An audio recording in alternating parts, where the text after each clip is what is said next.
Bonjour. Bon, du Bonjour. coup, bienvenue à tous. Merci d'être avec nous sur ce webinaire, donc Markentive, et Upsor. Je pense qu'on va attendre peut-être 2 minutes avant d'attaquer. Il y a encore pas mal de gens qui se connectent. Est-ce que vous nous entendez bien? Vous nous voyez bien? N'hésitez pas à nous le dire dans le chat, qu'on soit sûr que tout passe bien. C'est parfait, Et impeccable. top. Nickel. Bon, trop bien. Du coup, ouais, aujourd'hui, on va parler donc c'est un retour d'expérience avec Epsor. On va revenir sur qui est Epsor et qui sont les différents intervenants, mais sur comment finalement on est parti d'un HubSpot existant et qu'on a tout remis à niveau pour répondre aux enjeux de croissance et aux ambitions donc d'Epsor. Allez, on attend encore 1 minute et puis on y va.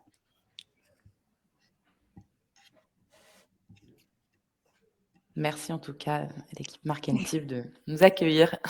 Bah, surtout, Ouais. merci à vous de nous faire votre retour d'expérience. C'est trop cool de prendre ce temps pour partager avec tout le monde ce que vous avez C'est vécu avec nous. plaisir. Et d'ailleurs, il y a encore une C'était partie de intense. chantier en cours C'est vrai. sur un autre volet, mais donc on continue Yes, à se voir régulièrement. La suite dans le, absolument. le prochain épisode. Ouais, c'est ça. Bon, bah, on attaque? Allez, Allez, c'est Allons-y. parti. Du coup, on est donc 4 aujourd'hui sur ce webinaire, 2 représentants Markentive et 2 représentants Epsor. Donc je pense que peut-être plus simple si chacun se présente. Je vais commencer et après je vous laisse la main. Donc je suis Bérénice, je suis manager chez Markentive d'une équipe de consultants et j'interviens aussi sur différents projets et notamment sur le projet que nous avons mené ensemble avec Epsor sur la refonte d'HubSpot et le réalignement donc de tous les process et les équipes. Et côté marketing, je suis accompagnée par Florine. Oui, donc moi, bonjour à tous, je suis consultante marketing et sales et j'interviens pour différents projets de consulting qui peut être des refontes de CRM, mais aussi du marketing automation, des sites web, voilà, tout ça sur HubSpot. Et donc, nous sommes accompagnés par Maud et Alexis. Je vais vous laisser vous présenter. Ce sera plus Maud, je simple. t'en prie. Allez, bonjour à tous, Maud Sarfati, moi je suis responsable commerciale chez Epsor, donc je gère une partie de l'équipe sales depuis bientôt 4 ans. Et c'est moi qui suis en charge, notamment côté sales, qui suis la référente CRM et HubSpot, d'où mon intervention sur ce projet et aujourd'hui. Merci Maud. Et donc moi, Alexis Monjal, donc je suis responsable grosse marketing, donc très en lien avec Maud. J'ai rejoint Epsor il y a 3 ans et demi, donc on continue de travailler ensemble depuis ces temps-là.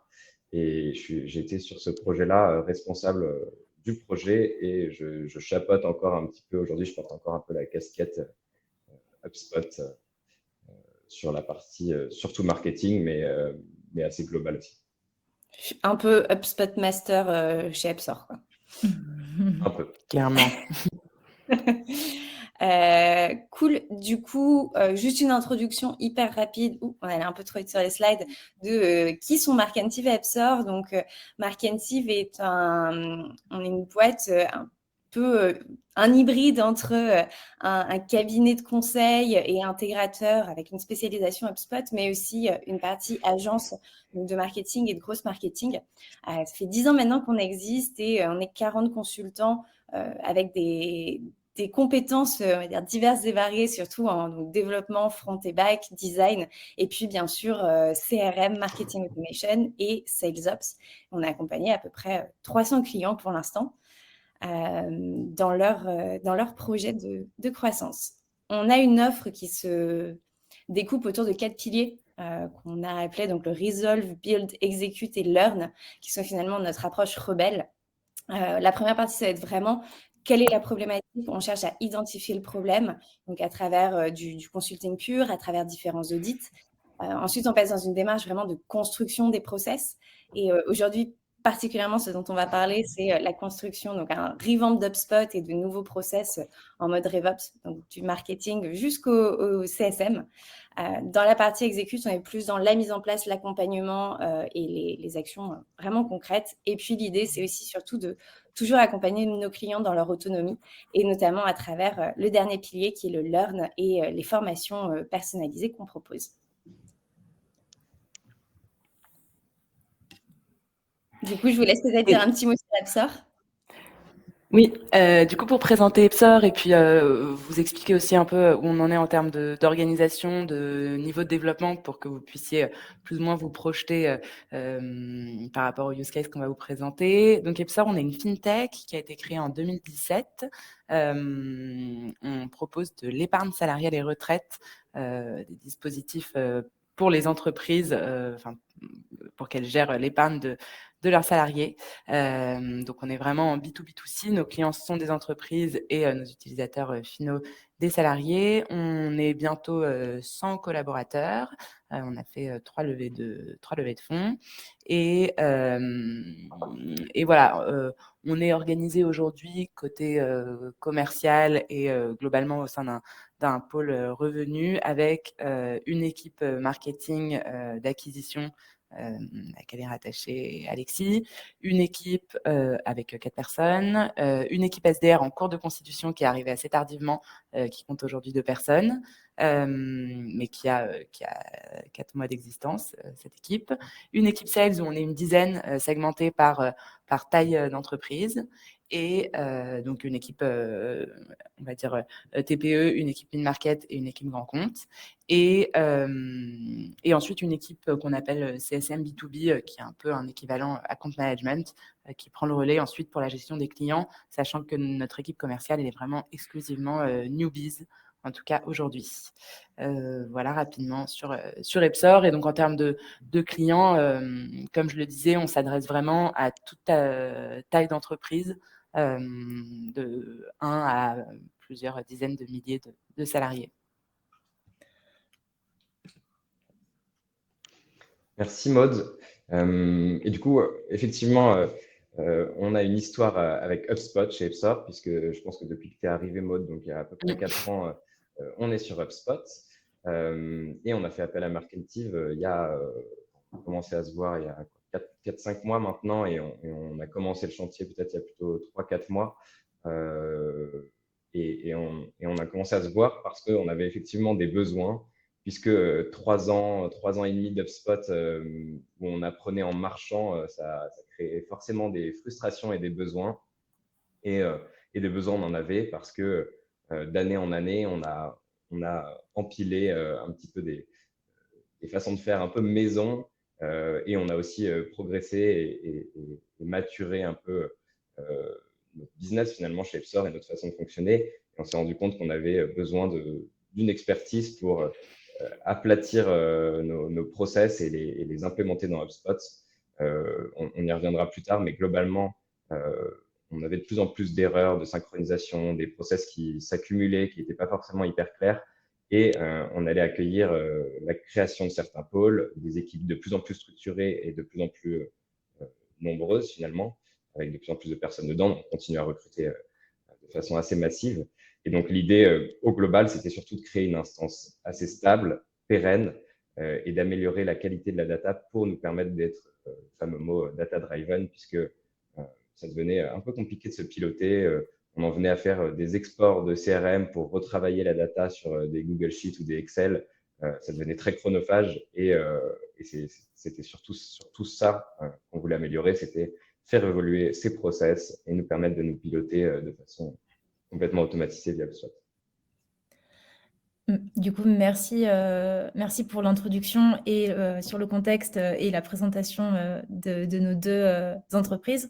Là, du coup, c'est notre plan un peu qu'on va suivre pour ce webinaire. Donc, en première partie, en fait, l'idée, c'est de rentrer un peu dans le détail du constat et de pourquoi, en fait, l'instance a dû être revue, donc refondue pour accueillir du coup cette croissance qu'Epsor vise. Sur la partie build, du coup là on vous montrera vraiment la méthodologie pour construire le HubSpot de demain. Donc comment on a construit, on a refondu les pipelines, les process également, et puis comment on a géré le fait d'avoir du multi-équipe au sein d'Epsor. Et puis après, sur la partie execute, là, on va vraiment rentrer dans, OK, on a défini une stratégie, on a des changements qui doivent être mis en place dans l'instance. Comment, en fait, gérer cette migration-là sans pour autant perturber tout le business des commerciaux et des équipes. Et puis enfin, dans la partie learn, c'est Epsor qui va prendre majoritairement la parole pour nous expliquer les résultats 3 mois après le go live. Ça Voilà. marche. Donc du coup, sur la partie Resolve, je vais laisser la main à Maud pour qu'elle nous explique un peu le constat de base et pourquoi vous avez fait appel du coup à nous. Et je vais plutôt laisser la main à Ouais. Alexis. Ouais, on s'était dit sur cette partie.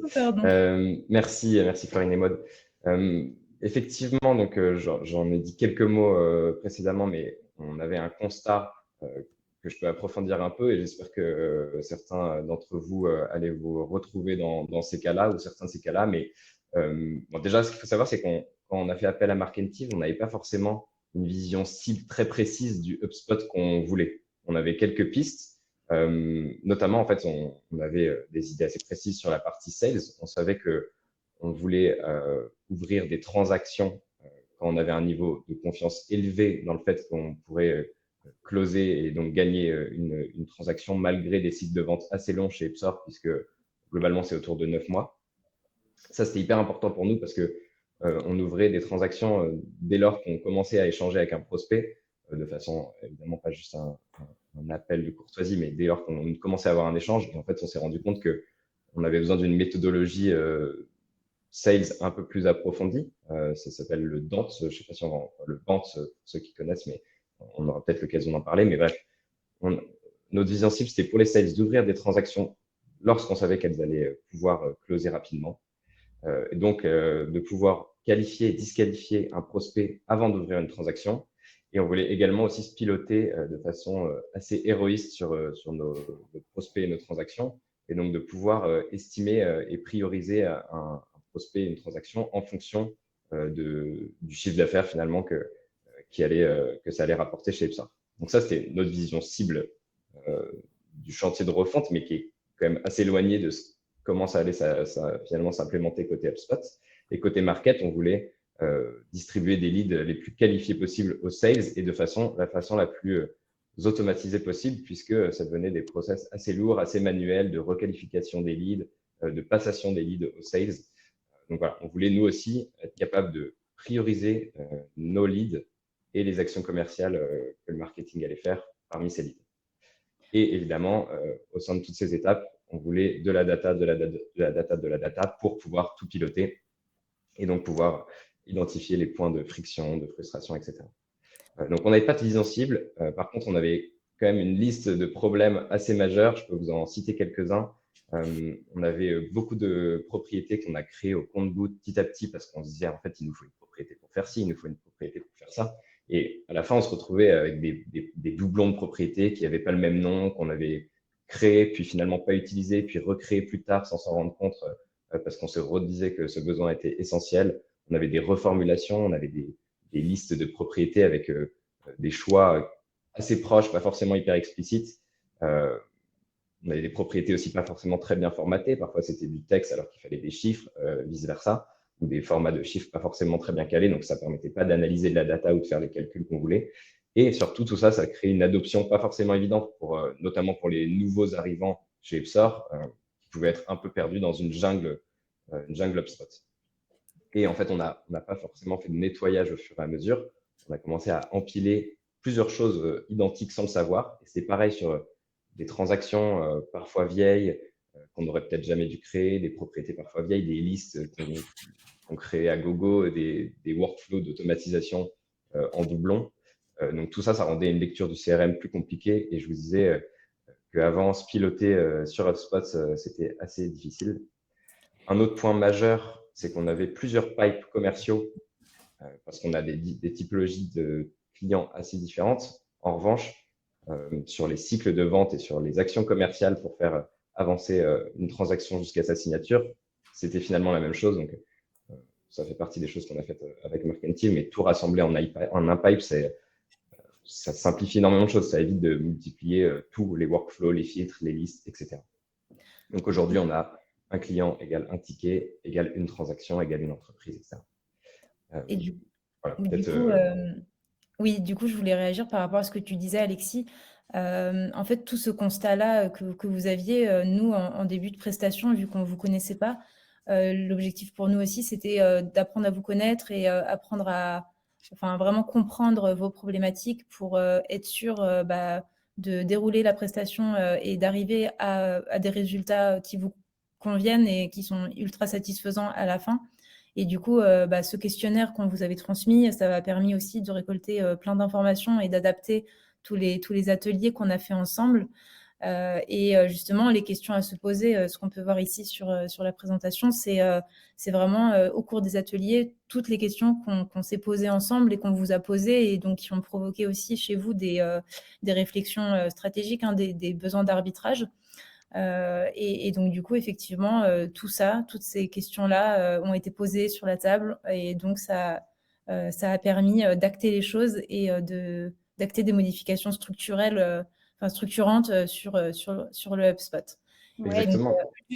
juste me permettre, Alexis, vous n'aviez pas de vision cible, mais Si, vous quand avez même. quand même une super bonne vision de ce qui n'allait pas.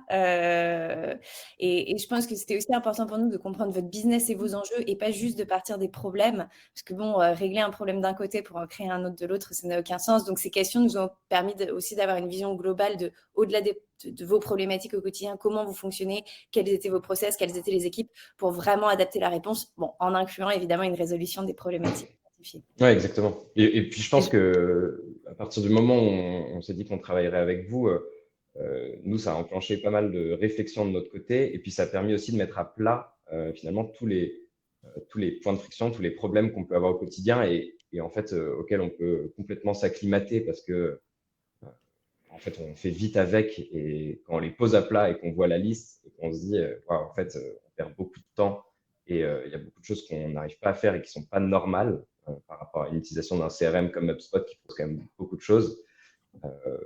On s'est dit juste qu'on ne l'utilisait pas du tout à son plein potentiel et qu'il va falloir changer maintenant avant qu'il y ait trop de personnes dans les équipes. Et voilà. Et je voulais juste Donc, dire un mini détail, mais on utilise HubSpot en français. Et du coup, par exemple, quand on parle de transaction, c'est le nom, la traduction de deal. Quand on parle de propriété, etc. Enfin, on a pas mal de. Je ne sais pas si les personnes qui nous écoutent, qui sont sur HubSpot, sont En plutôt anglais, en ouais, anglais. Ouais. C'est c'est vrai. un bon point à préciser, ouais. Voilà, mais transaction, c'est deal. Ouais. C'est un terme qu'on ouais. va utiliser pas mal dans les prochaines minutes. Voilà. Ensuite, du coup, ce qu'on voulait aussi vous préciser, c'est qu'en début de prestation chez Marketing, on a toujours l'habitude, ça c'est vraiment notre méthodologie en fait, de comprendre les objectifs business du client et ensuite de les traduire en objectifs opérationnels, donc en objectifs de projet.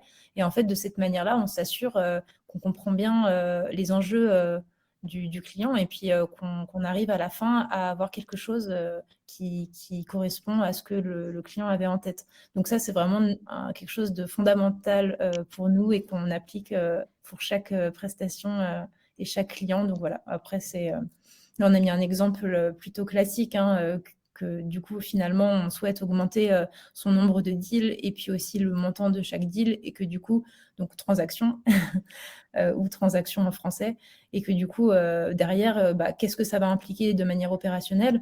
Par exemple, on va favoriser un alignement marketing sales et bien définir le process, pour ne prendre qu'un exemple, hein, bien définir qui est responsable du lead côté marketing et comment il est transmis côté sales, comment on va effectivement construire des reportings qui nous permettent derrière de regarder le nombre de R1 qui a été passé par les sales, combien de deals ont été créés, combien avancent dans le pipeline, etc. etc. Donc ça, c'est vraiment... Ouais, si on doit résumer, c'est juste de dire on part des objectifs business pour les traduire en objectifs projet pour toujours garder ça en tête et que vraiment ça réponde finalement aux besoins business et aux besoins de croissance. Yes. D'ailleurs, c'est du coup Ouais, ce qu'on a fait. Non, mais oui, c'était assez logique pour nous. En plus, je crois que ça découlait d'ateliers qui avaient été faits pour le coup chez Epsor avec chaque manager ou leader de pôle. Il y a effectivement Epsor qui nous a donné les objectifs business, donc la direction qui nous ont donné un peu notre feuille de route et où on devait atterrir dans 1 an, dans 4 ans, etc. Ces objectifs-là, ils ont été déclinés par équipe, donc sales, donc commercial, CSM, c'est l'équipe support, customer success, et l'équipe marketing. Et en fait, sur chacun de ces objectifs, sur chacun de ces pôles, il y a également des objectifs business et des objectifs qui ont été déclinés eux-mêmes en objectifs projet. Donc, finalement, comment ça doit se traduire sur HubSpot, quels sont les besoins et quels sont les points qui doivent être résolus à la fin du chantier. Et là, on vous a donné un petit exemple pour l'équipe CSM qui avait fait ça très bien. Enfin, je crois que toutes les équipes ont fait ça très bien. Mais voilà, on est vraiment reparti du template de questions de marketing et ça nous a effectivement pas mal aidé à avoir en tête ce que ce chantier devait résoudre. Ouais, pardon. En fait, ensuite, tu veux que... vas-y, Berrire, si tu veux. Non, j'allais dire, du coup, la deuxième étape, nous, ce qui est hyper important, c'est de bien comprendre ce qu'on appelle les use cases. Donc, concrètement, qu'est-ce que vous faites et qu'est-ce que vos équipes font au quotidien dans HubSpot. Et une fois qu'on a pour chacun de ces use cases, derrière, il y a des grandes questions à se poser ce qu'on a fait en orientant, je pense, la réflexion d'Epsor et ce qu'on a fait à travers différents ateliers ensemble. Donc là, on a l'exemple de un contact, une demande, donc demande entrante. Finalement, quelles sont les différentes sources, quelles sont les datas qu'on collecte, comment on le qualifie. Et on reste à ce stade-là assez macro, assez métier. L'idée étant de vraiment comprendre le process en place, nous, de faire des recommandations et de construire ensemble un process optimisé. Où est-ce qu'il y a des pertes de temps, où est-ce qu'il y a des pain points et comment on peut finalement accompagner donc les équipes là-dedans et pour proposer, pour établir un cahier des charges qui va nous permettre ensuite de définir le HubSpot de demain. Je ne sais pas si Florine, tu voulais rajouter un truc du coup là-dessus. Non, je peux présenter le prochain use case du coup où en fait on rentre vraiment dans la relation commerciale en effet donc le sales, comment il va traiter sa vente et donc là il y a plein de questions qui se posent aussi. On va revoir est-ce que les étapes du pipeline actuellement elles sont optimisées, est-ce qu'il n'y a pas des étapes qui peuvent être finalement peut-être supprimées ou voilà, il y a des modifications qui peuvent être ici faites. Il y a aussi typiquement, on va poser des questions, quels sont les types de rendez-vous que les commerciaux vont faire. Donc souvent, il y a R1, R2, R3, vous devez connaître ça très bien. On se pose les questions de quelles sont les informations qui sont structurantes, importantes et que le sales doit récolter et que du coup, par exemple, on ne peut pas aller à une étape de pipeline si on n'a pas certaines infos.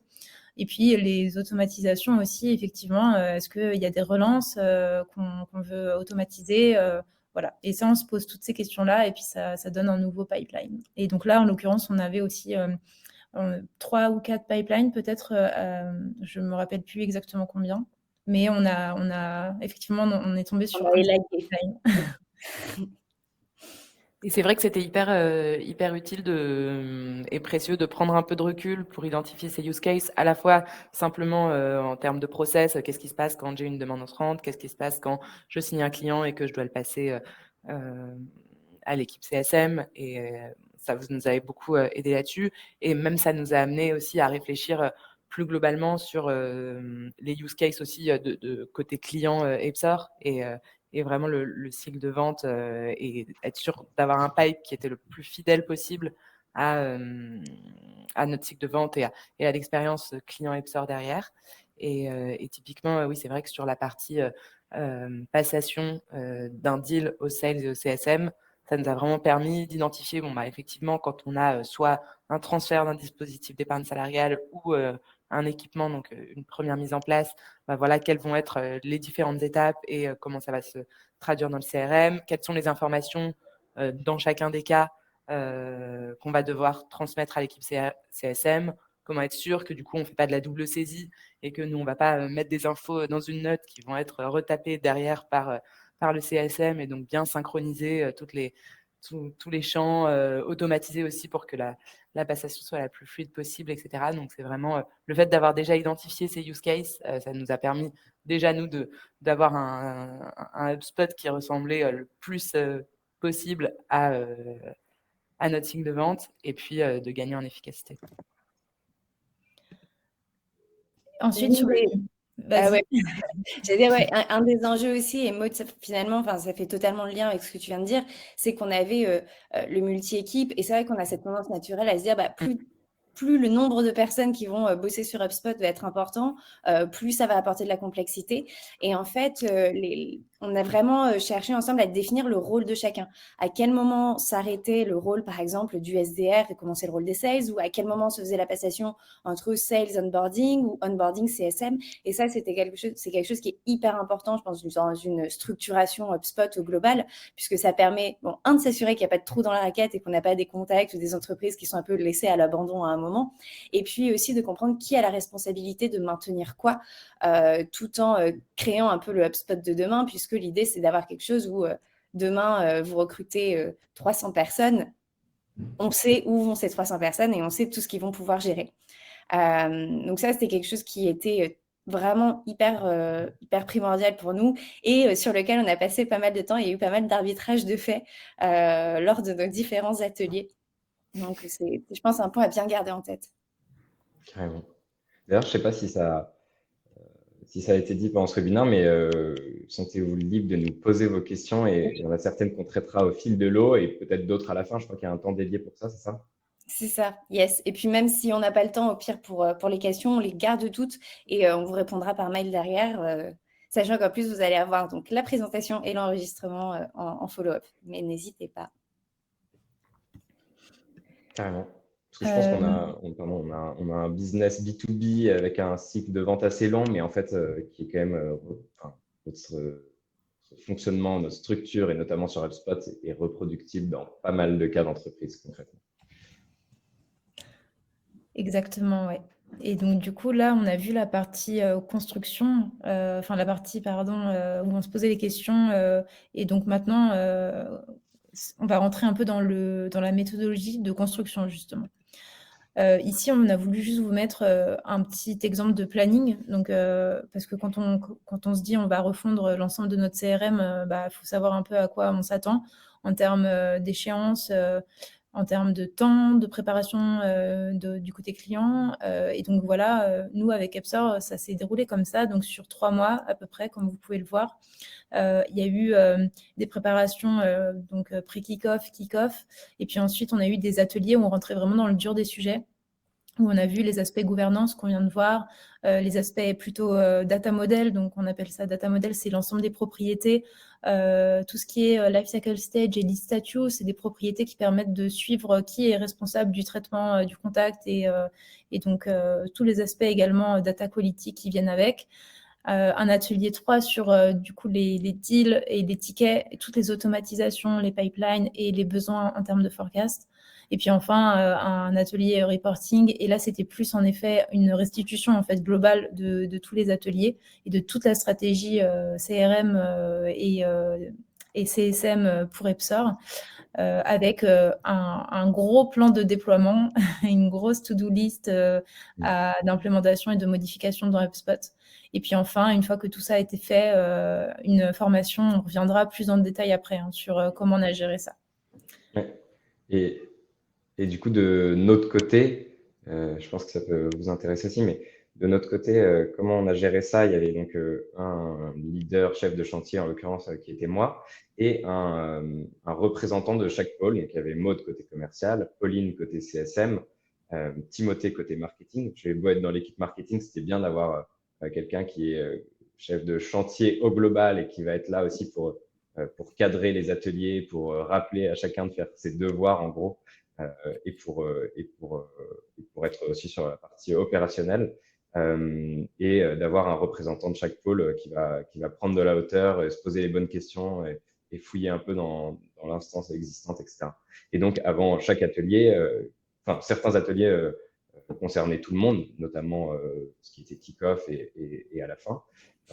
Mais il y avait des ateliers spécifiques qui demandaient de solliciter, par exemple, uniquement Maud et le marketing ou les sales et le CSM, ou parfois uniquement les sales, etc. Donc, le but, c'était de solliciter là où les bonnes personnes pour chaque atelier. Et entre chaque atelier, il y avait souvent des devoirs à faire de notre côté. Je dis que c'est des devoirs, mais en fait, c'était clairement la partie qui nous a permis, je pense, de gagner le plus en efficacité, c'est de préparer concrètement entre chaque atelier. Et en fait, Markentive cadre très bien les chantiers, les ateliers, etc. Par contre, il y a quelque chose qui est propre à chaque boîte, qui est la vision métier. Et ça, ce sera forcément chez vous. Donc, il y a quand même du boulot qui est plutôt du boulot de réflexion et de stratégie. Mais en tout cas, c'était hyper important d'avoir un chef de projet aussi qui centralise les échanges avec Markentive, qui a une vision d'ensemble, qui aussi venait nous relancer, s'assurer qu'on avait bien fait les devoirs, etc. Et donc, bravo Alexis, tu as assuré ce rôle avec brio. Et donc là, ici, c'est un peu tous les sujets incontournables lorsqu'on revamp un CRM. Et donc, le premier, c'est donc le cycle de vente. Donc, on en a un peu parlé juste avant. Mais voilà, c'est un peu des recos sur pas créer le deal trop tôt, par exemple. Faut vraiment qu'il y ait un intérêt business et qu'on soit sûr avant de créer le deal. Qu'un commercial, en général, faut qu'il utilise un seul pipeline, c'est plus simple. Bien définir les besoins de reporting. Et puis, comme on disait, le fait de définir les informations obligatoires à chaque étape du pipeline, ça, c'est quelque chose aussi qui est important à mettre en place. Yes. Je ne sais pas si vous voulez rajouter un autre truc. Ah mince. Oui. Oui, peut-être rapidement sur la refonte du pipeline. Je vais un peu peut-être lire ce qui est écrit là, parce que la slide a été très bien conçue par Markentive. Et puis, Alexis, on a déjà parlé un peu en introduction, et tu viens de le redire, mais ne pas créer le deal trop tôt, c'était vraiment... On savait qu'on avait ce biais-là et quelque chose des règles qu'on a inscrites vraiment dans le marbre avec la refonte du CRM. Pour répondre à la question de Mathieu, du coup, quels étaient les critères pour définir la création ou non d'un deal ou d'une transaction. En l'occurrence, alors on parle de la création d'une transaction et on a mis en place une méthode qui s'appelle BANT, qu'on a un peu adapté à notre business, et chez nous ça s'appelle DANT. Mais le BANT, c'est un acronyme qui veut dire Budget, Authority, Need et Timing. Et donc du coup, tant qu'on n'a pas un BANT validé, on ne crée pas une transaction. Et donc, un BANT validé, c'est être sûr qu'il y a un certain budget et que ça va être assez intéressant pour nous au niveau business. Être sûr, Authority, qu'on est bien en contact avec quelqu'un qui sera impliqué dans le projet et qu'on a identifié qui seront les autres parties prenantes. Need, être sûr qu'il y a vraiment un besoin, un projet. Et timing, en l'occurrence, nous, c'était le fait qu'il y ait un timing dans les 6 prochains mois sur ce projet-là. Et donc, seulement si on a tous ces critères qui sont validés, on peut ouvrir un deal. Et c'est hyper utile, en fait, pour le commercial, pour être sûr de passer du temps sur des opportunités qui sont qualifiées et pas avoir un pipe avec 300 opportunités. En fin de compte, il y en a la moitié qui ne sont pas vraiment des deals et des opportunités commerciales. Et c'est hyper utile aussi côté management pour challenger, en fait, le sales. Et quand il a ouvert un deal, lui dire est-ce que tu es sûr que tu as bien validé tous ces critères. Voilà, je ne sais pas, Mathieu, si ça répond à votre Je vais juste, je pense, rebondir un petit merci Maud. Et ça, c'était vraiment pour Epsor. Après, au global, je pense que nous, pour nos clients, ce qu'on a pu voir avec Florine, c'est qu'il faut vraiment qu'il y ait un besoin et que le besoin soit qualifié. Sinon, comme tu dis, c'est un côté aussi, je pense, un peu déprimant pour les sales de faire plein de transacts qui closent jamais. Ça fausse complètement le reporting sur les taux de conversion. Donc, vraiment qualifier. C'est pour ça qu'on a cette étape de qualification avant la création du deal, qui passe peut-être dans certains cas par une démo ou qui passe par la validation de certains critères. Mais dans tous les cas, il faut qu'il y ait une vraie opportunité et pas que ce soit juste une visualisation. Et puis du coup, je pense que derrière, le taux de conversion d'une transaction en client est a priori un peu plus élevé parce qu'il y a une qualification avant, mais aussi plus juste, plus proche de la réalité. Ça évite d'avoir 300, comme disait Maud, 300 transacts avec parfois juste des rendez-vous de curiosité ou de veille qu'il peut y avoir de façon assez récurrente chez les prospects. Ensuite, du coup, Alexis, si tu peux nous dire un mot sur tout le travail mené du coup sur l'onboarding client. Ouais, Déjà, chez nous, en fait, on utilise l'option ticket d'HubSpot qui est, je crois, originellement faite pour donc des demandes d'utilisateurs ou de bénéficiaires pour dire bah, j'ouvre un ticket parce que lui, il trouve que sur cette application, il manque telle fonctionnalité ou qu'il y a un bug, etc. Nous, on utilise, mais enfin, on n'est pas les seuls d'ailleurs, à utiliser l'option ticket sur HubSpot pour gérer l'onboarding des clients. C'est-à-dire qu'à partir du moment où il y a la signature, chez nous, il va y avoir une partie de contractualisation, de KYC, donc de vérification des documents et d'invitation de tous les salariés de l'entreprise, c'est le cas chez nous, donc d'onboarding finalement des salariés et des bénéficiaires sur notre plateforme. Ça, c'est un process qui peut prendre un certain temps selon le client ou qui peut aller assez rapidement, mais finalement qui suit un peu comme au niveau commercial, un pipe, finalement un tuyau assez clair avec des étapes assez précises. Et donc, chez nous, on utilise les tickets comme ça. Et on avait un peu les mêmes problématiques que côté sales. On avait beaucoup de propriétés créées, pas forcément les plus efficientes. On avait plusieurs pipes et on avait peu d'automatisation. Donc, en fait, c'est des process assez chronophages pour l'équipe CSM, pas du tout rationalisés. Par exemple, pour donner un exemple hyper concret, il y avait un pipe onboarding et un autre pipe qui permettait chez nous d'activer le client. Et en fait, on pouvait activer le client avant qu'il soit complètement onboardé. C'est un truc propre à notre business. Et du coup, on avait un ticket qui faisait des allers-retours entre deux pipes et donc qui perdait sa position dans un pipe. C'est un peu spécial, je vous l'accorde. Mais voilà, l'idée, ça a été de rationaliser tout ça pour éviter d'avoir du suivi manuel qui nécessite la mémoire de l'équipe CSM et en tout cas d'avoir un truc en fait, simple comme bonjour. On fait juste avancer un ticket jusqu'à son onboarding et avec des automatisations derrière, de pouvoir envoyer un mail de satisfaction quand telle étape est passée, de pouvoir envoyer un mail automatique d'information pour dire on en est à telle étape, ça va prendre tant de temps, ou vos salariés ont bien été invités, etc. Et donc de pouvoir interagir avec certains clients de façon automatique et avec d'autres parfois plus importants à nos yeux et aussi plus spécifiques de pouvoir interagir encore de façon manuelle. Je pense que ça nous a fait, en toute transparence, un peu peur avec Florine quand on a vu ces tickets passer d'un pipe à l'autre et revenir et on s'est dit: «Oui, oui, oui, comment on va recadrer ça?» Mais en centralisant tout au niveau du compte finalement et en gérant les différentes actions de l'onboarding et du CSM sur des tickets séparés, sur des pipes séparés où tout était bien clair, je pense qu'on a atteint l'objectif et facilité la vie des CSM. Carrément, ouais, carrément. Et puis, ce qui est rigolo, c'est que moi, c'est quelque chose, et je pense que c'est quelque chose que pas mal de personnes du projet ont découvert, en fait, que le CSM fonctionnait comme ça parce que ils sont arrivés sur HubSpot à un moment où il leur fallait un outil et ils se sont rendus compte que c'était pas mal et que ça permettait de faire plein de choses. Et en même temps, pas forcément tout tel qu'ils l'avaient imaginé. Donc, encore une fois, ils ont fait les choses un peu maison, dans l'urgence aussi. Et bah, moi, j'ai découvert aussi qu'ils utilisaient HubSpot pas forcément de la façon la plus efficace. Mais comme quoi, c'était intéressant aussi. Je pense que c'est un atout fort aussi du projet, c'est de pouvoir recréer de l'échange et une vision hyper homogène parmi tous les utilisateurs et toutes les équipes qui utilisent HubSpot. Ensuite, du coup, sur la partie data, on en a déjà parlé. Donc là, c'est juste en synthèse, on a pris toutes les propriétés, on les a exportées de l'instance. Et là, on a fait vraiment un travail de faut la killer, oui ou non.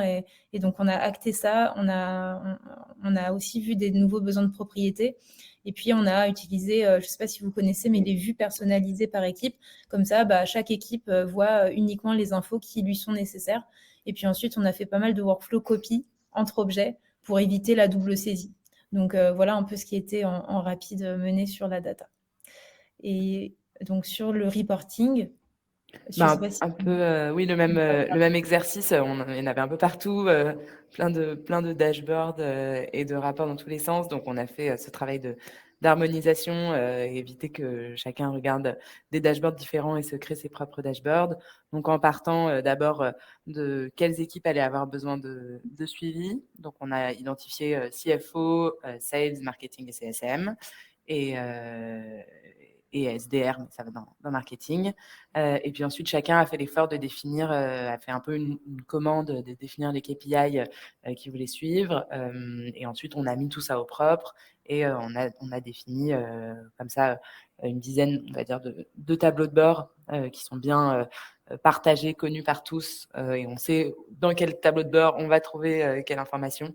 Et effectivement, on a aussi découvert quelques fonctionnalités qu'on n'utilisait pas forcément bien sur les dashboards, notamment la possibilité de filtrer tout un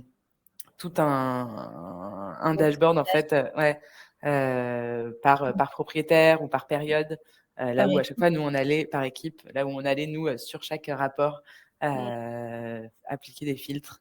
Donc voilà, aussi pas mal de petites best practices pour rendre ce suivi le plus efficace possible.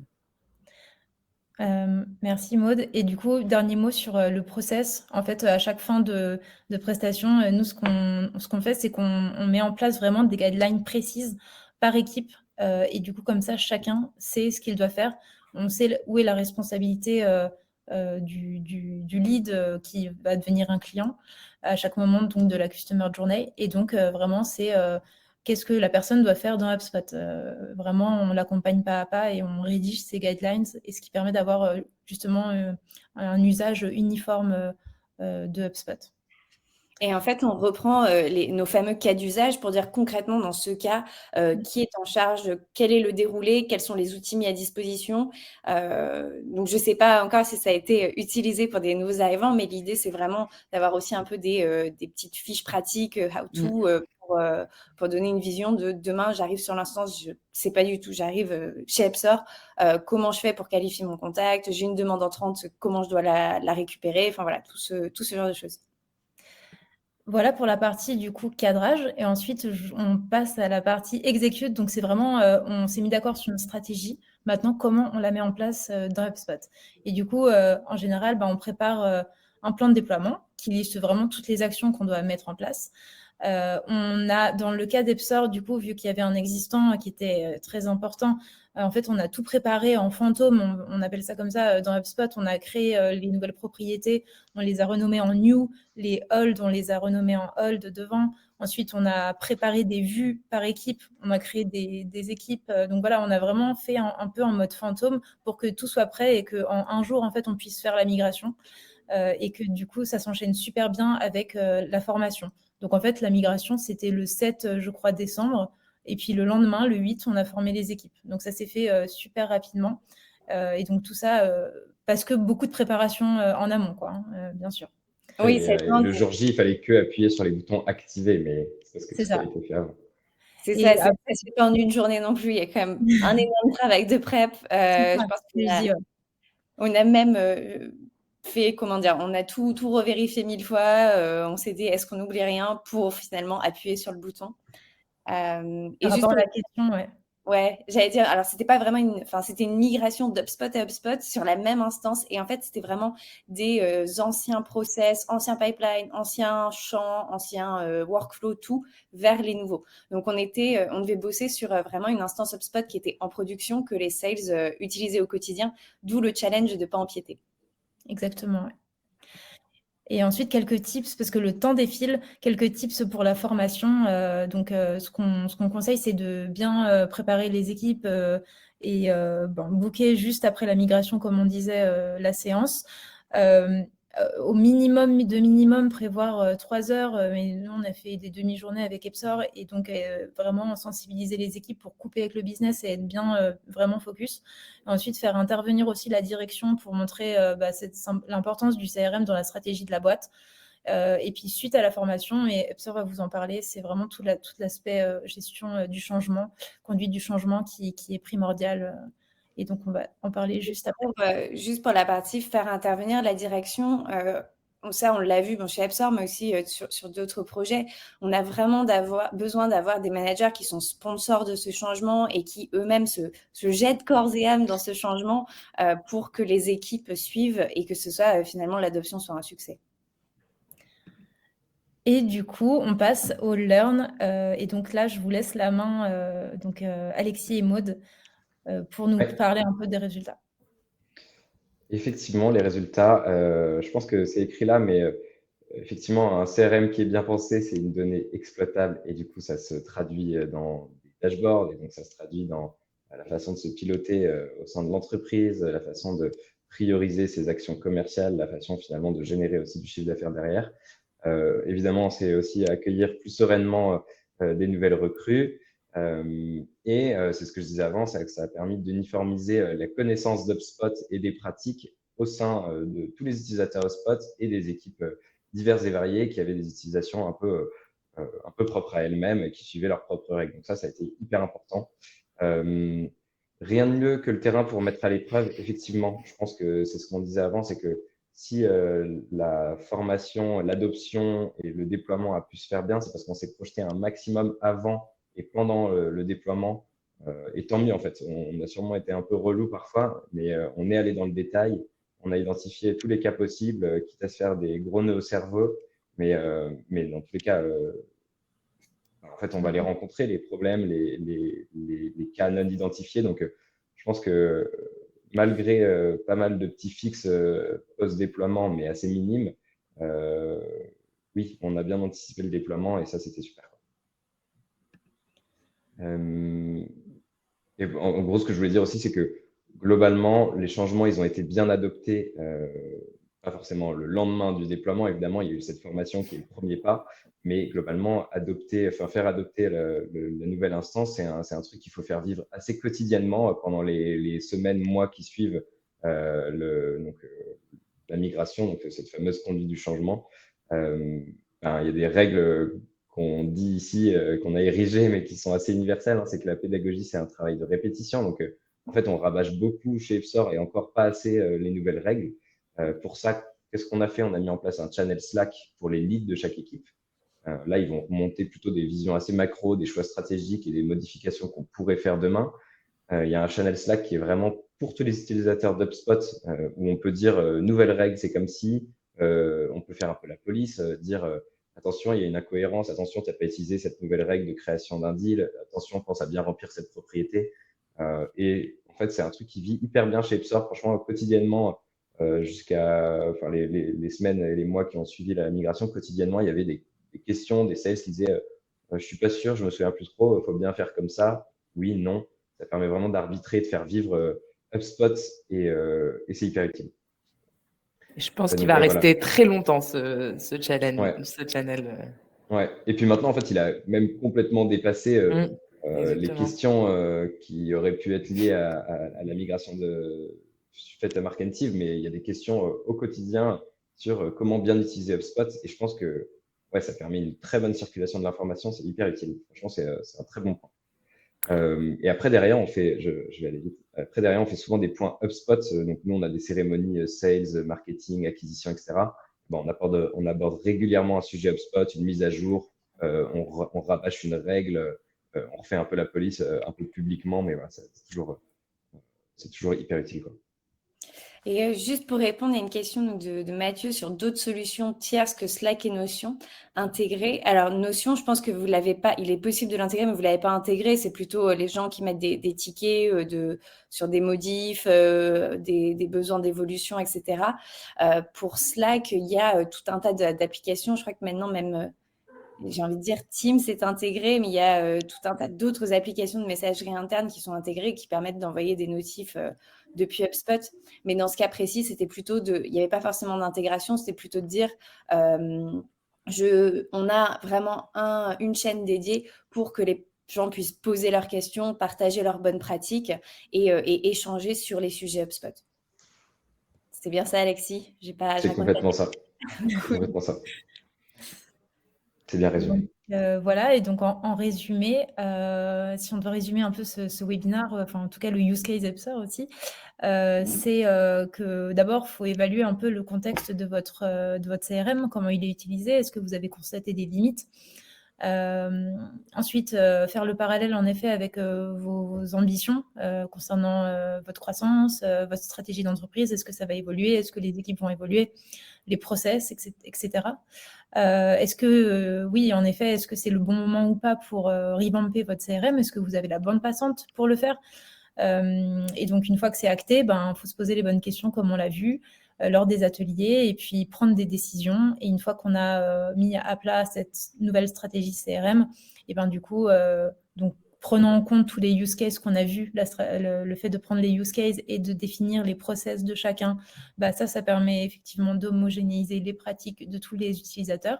Et puis ensuite, une fois que les changements sont faits sur l'instance, que les personnes sont formées aux évolutions, et bien du coup, comme on vient de le voir, continuer avec la conduite du changement en proposant toujours d'autres formations additionnelles pour aller au fond des fonctionnalités HubSpot. Et également prévoir une chaîne, comme on le disait, Slack ou autre outil en interne pour accueillir à chaque fois les questions et répondre aux utilisateurs. Donc voilà un peu en résumé comment revamper son CRM. Je crois qu'on a une question, je ne sais pas si vous l'avez vue. Ouais. Peut-être que du coup, avec la spécification derrière, je pense que Maud, c'est peut-être toi qui pourra plus y répondre. Alors, sur la partie facturation, non, on n'utilise pas, on n'a pas d'outil de facturation intégré à HubSpot pour l'instant, mais je crois que c'est work in progress côté direction financière et CSM. Et après, sur la partie, en revanche, un peu contrat, c'est pas facturation à proprement parler, mais on a un process de récolte de documents contractuels pour générer les contrats, etc. On a intégré une solution tierce qui s'appelle UseCollect, qui est pas mal. Voilà, je peux vous envoyer le lien éventuellement. Et sur la partie mais on n'utilise pas les devis HubSpot. Ouais, et sur la partie, je pense qu'il y avait aussi la question sur la partie gestion de projet, type Asana, Tableau, etc. Est-ce que vous aviez des choses en place où, je sais qu'aujourd'hui, on a tout centralisé, je pense, sur des tâches et des rappels, mais est-ce qu'il y avait des choses avant? Non, et effectivement, on a toujours été très, très consommateur des tâches sur HubSpot. Pour la question qui a été, est-ce qu'on est obligé de faire une migration pour remettre à niveau HubSpot ou est-ce qu'on peut clean l'outil? Alors, je pense que migration, c'est un peu un abus de langage puisqu'on n'a pas changé d'instance, on n'a pas déployé une nouvelle instance, basculé de données d'un côté vers l'autre. Ça a plutôt été un retravail de la donnée existante, un retravail des process. Et donc, c'est pour ça ce qu'on disait. En fait, d'un côté, on avait tous les workflows, toutes les propriétés, toutes les pipelines existants qui tournaient. Et un peu en fantôme derrière, on a recréé donc les nouveaux pipelines qui n'étaient pas encore accessibles aux équipes, les nouveaux champs, les nouveaux workflows d'automatisation. Et en fait, c'est la fameuse demi-journée dont on parlait. On a fait le switch, donc on a tout désactivé d'un côté et tout réactivé de l'autre. Donc, ce n'est pas une migration en tant que telle, c'est plus un cleaning à très grande échelle, on va dire. Ouais, pour donner un exemple très concret, par exemple, si on avait des étapes commerciales, donc des étapes de deal qui ont dû être supprimées parce qu'on finalement on en voulait moins, et ben, on a automatisé le fait que toutes les personnes dans l'étape 3 qui n'existent plus vont aller dans l'étape 2. Donc, c'est beaucoup de migration unique et individuelle d'une propriété vers une autre, d'un pipe vers un autre, etc. Et effectivement, le mot migration, il fait peut-être plus peur que ça ne l'est en réalité. Mais c'est quand même pas à prendre à la légère. Non. Est-ce qu'HubSpot aujourd'hui vous permet d'avoir un référentiel client unique, facture, échange avec chaque équipe, etc. Ouais, sur la partie échange avec chaque équipe, enfin c'est oui et non la réponse. C'est-à-dire c'est déjà un très bon référentiel, et notamment sur la partie échange avec chaque équipe. Après, il n'y a pas de partie facture et surtout ce qui nous manque, c'est un potentiel interfaçage avec notre base de données de prod, enfin dans notre produit quoi. C'est assez spécifique à notre business, à notre produit, mais voilà, il nous manque effectivement pas mal d'infos. En revanche, moi, si je veux savoir en tant que sales comment se porte un client et quels sont les derniers échanges, les actualités, les next steps prévus, si je vais sur HubSpot, j'ai quand même une vision assez exhaustive et je le fais souvent d'ailleurs. Et on est en train de mettre en place un système de scoring aussi côté CSM pour voir le score de santé d'un client et identifier tout de suite les clients qui vont particulièrement bien, qui sont particulièrement ambassadeurs et ceux qui vont moins bien. Mais du coup, quand même, chez nous, on a vocation à être un référentiel client unique. Ouais, pardon. Ouais. Aujourd'hui, j'allais dire, c'est peut-être pas un référentiel client unique, mais quand même, ça rassemble une partie des équipes produits, mais surtout les équipes CSM, Sales, Marketing, SDR, Finance et Direction, qui se basent énormément sur HubSpot. Donc, c'est quand même quand même un bon pourcentage des équipes EPSOR qui peut se fier en bonne partie à HubSpot. Je pense qu'on a fait à peu près le tour des questions. De toute façon, encore une fois, si vous en avez d'autres, vous pouvez nous les adresser même par mail après le webinaire. On sera ravis d'y répondre. Avec plaisir. Je pense qu'on arrive au bout. Ouais, un petit mot pour dire merci à Florine et Bérénice, puisque c'est avec elles deux qu'on a travaillé sur le projet HubSpot et qu'on continue à travailler sur une autre partie, pour le coup, d'intégration d'un outil, notamment d'intégration d'un outil d'enrichissement pour les leads EPSOR, et donc vraiment très lié au marketing. Mais voilà, franchement, le projet est hyper cadré et c'est super. On n'y serait pas retourné. Oui, Merci un à vous. grand merci. C'était top aussi. Enfin, c'est top de travailler avec vous. Ouais, c'est cool, franchement. Et puis merci aussi d'avoir partagé votre expérience avec nous. On est ravis d'avoir pu faire ce webinaire ensemble. On a pas de souci, on fera un webinaire sur l'enrichissement, ça marche. Maintenant, on est rodé. Et puis quelques contenus donc, qui pourraient peut-être vous intéresser. On a fait plusieurs webinaires en lien, notamment un qui était un petit peu sur vraiment la revue du paramétrage, donc on rentrait plus dans le détail, on va dire, technique. Un autre qui était sur le plan de formation, qui est, comme on l'a vu ici, et la première étape pour vraiment sécuriser l'adoption et faire en sorte que toutes les équipes soient à l'aise. Et puis, si vous voulez aller faire un tour sur notre site, n'hésitez pas. Vous avez aussi vu le lien du site EPSOR, je pense un peu plus tôt. N'hésitez pas à aller le voir et à les contacter. C'est très cool aussi ce qu'ils font. Donc, ça peut, je pense, en intéresser plus d'un. Merci. Et puis, si vous voulez aussi prendre contact avec nous pour une prise de référence, un retour d'expérience un peu plus poussé en one-to-one, n'hésitez pas. Je pense que c'était le mot de la fin. Merci Maud. Merci beaucoup. Merci. Bon appétit à tout le monde et puis à bientôt. À bientôt. Merci à tous. Au revoir.